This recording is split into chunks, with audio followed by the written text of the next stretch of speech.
Right, hello everybody. Today we're at a Jaguar XJ 350 2008.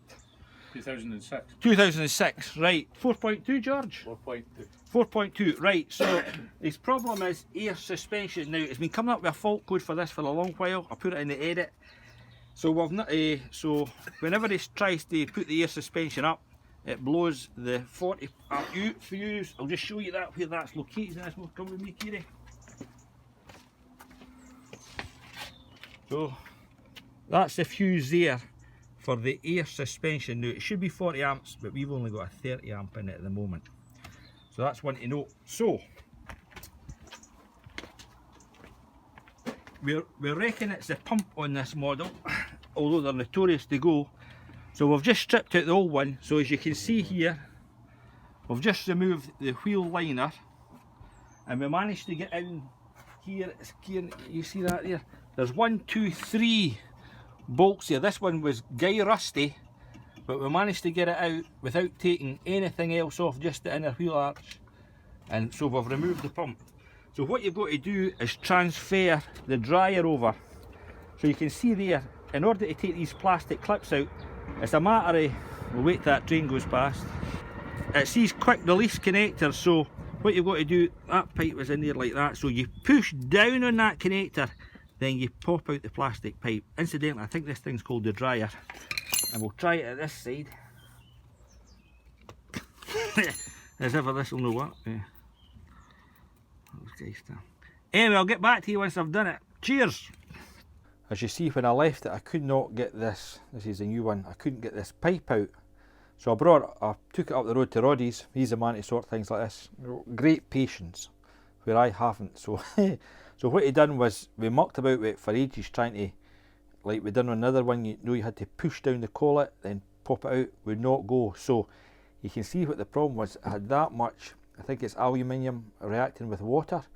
It creates this kind of gunge, and oh my goodness, it's hard to, see if you can see inside that.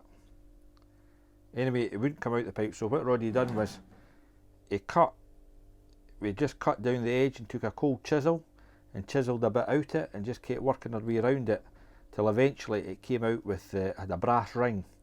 And once we popped that out, the actual pipe, this pipe that had came out, oh the gunge man, no wonder it wouldn't go down. So once we got it out, we popped off the brass ring and cleaned it up, and it seemed to have cleaned up no problem. So we're just hoping the pipe was good, because we had to fiddle about with ages, so we're hoping for no leaks.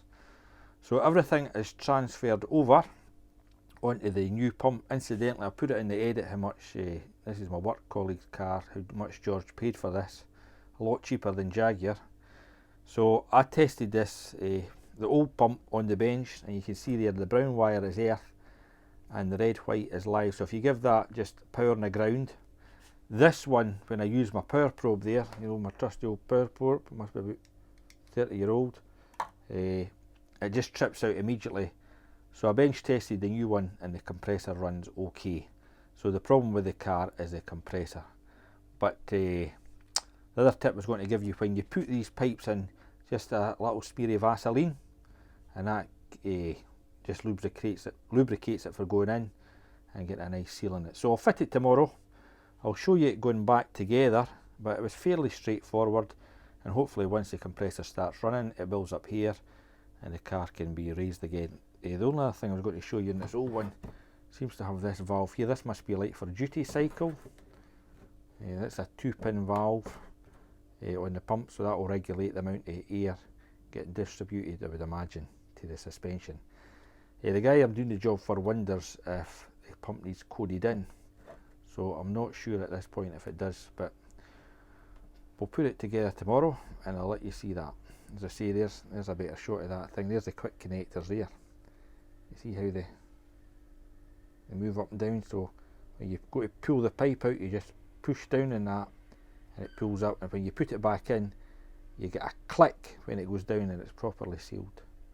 So I think that's all I want to tell you. Cheers! Pump back together again. So it's a bit awkward to get into actually, so a couple of tips on doing the job.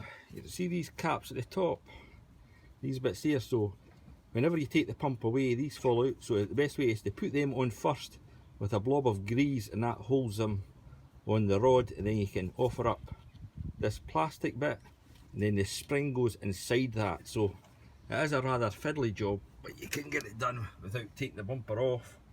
Then remember to put your electrical connections on. There's one in there as well, and the pipe it goes onto the receiver dryer there, that white thing at the top. So I think the car has to be level. Car has to be level for order for the pump to actuate. So we'll put everything back together and clear the code, and it should come up. Cheers.